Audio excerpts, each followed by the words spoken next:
निरस्त्रीकरण के बारे में हमारे जो पुराने संकल्प थी, जो पुरानी समझ थी, हमने इसे छोड़ दिया है अब। नहीं, हमने छोड़ा नहीं सर, हम संपूर्ण निशस्त्रीकरण की बात करते हैं कि शस्त्र सभी के पास ना हो, बेहतर है। लेकिन अगर उस देश इस पर सहमत नहीं हो रहे हैं तो अपनी सुरक्षा के लिए हम तो फिर बैलेंस ऑफ पावर के लिए है कि सबके पास हो, शक्ति संतुलन बनाए रखने के लिए सर हमें जरूरी हो जाता है कि सारे सबके पास हथियार होने चाहिए। ये सर होड़ ऐसे लगी ही जाती है कि अगर पूर्ण रूप से ना रोक लगे तो एक दूसरे देश प्रेरित होते हैं। अच्छा, यूरोप वाले इतना सारा और अमेरिका वाले हथियार जो यूक्रेन को दे रहे हैं, इससे वो पर्यावरण को भी असंतुलित कर रहे हैं। यस, विश्व अर्थव्यवस्था का भी विध्वंस हो रहा है। आपको लग रहा है कि सुरक्षा परिषद में इस घटना की भर्त्सना होनी चाहिए?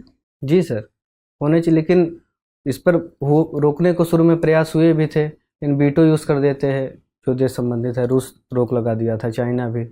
अच्छा, अभी जो बजट पेश होने वाला है 1 फरवरी को, वो वर्तमान सरकार के आम चुनाव के पहले अंतिम पूर्णकालिक बजट होगा।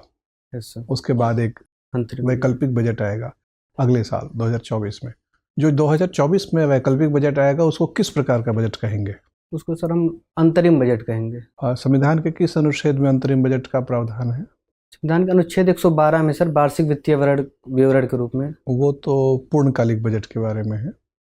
क्या संविधान में अंतरिम बजट शब्द का उपयोग है? नहीं सर। किस शब्द का उपयोग है? सर बजट शब्द का यूज संविधान में नहीं किया गया। हम जो अंतरिम बजट पेश करेंगे उसके लिए संविधान में किस शब्द का उपयोग किया गया है?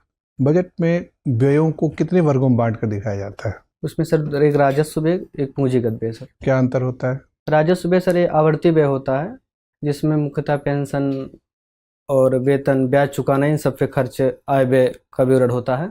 और जो पूंजीगत व्यय होता है यह मुख्यतः उधार चुकाने या नई परिसंपत्ति का सृजन करने से संबंधित होता है। ठीक बात है।